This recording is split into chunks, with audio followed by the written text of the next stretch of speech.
মাদারীপুর জেলা কল্যাণ সমিতি Venice Italy নামে নতুন একটি সংগঠনের কমিটি গঠন করা হয়েছে। ইতালি প্রতিনিধি জাকির হোসেন সুমনের প্রতিবেদনে থাকছে বিস্তারিত।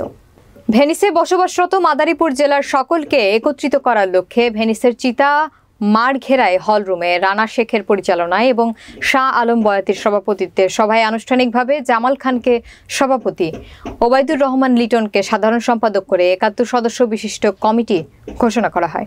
সভায় শাহ আলম বয়াতিকে প্রধান উপদেষ্টা করে ১৫ সদস্যের উপদেষ্টা পরিষদ গঠন করা হয়। নবনির্বাচিত সভাপতি জামাল খান বলেন, ভেনিসে বসবাসরত মাদারীপুরবাসী কেউ যদি মারা যায় তাহলে সংগঠনের মাধ্যমে আমরা দেশে মরদেহ প্রেরণের ব্যবস্থা করব।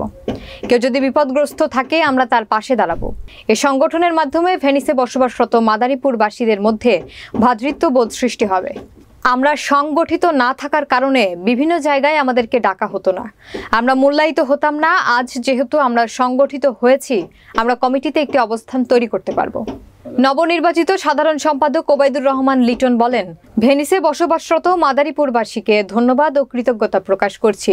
তারা যে দায়িত্ব আমাদেরকে অর্পণ করেছে সেই দায়িত্ব যেন সঠিকভাবে পালন করতে পারি।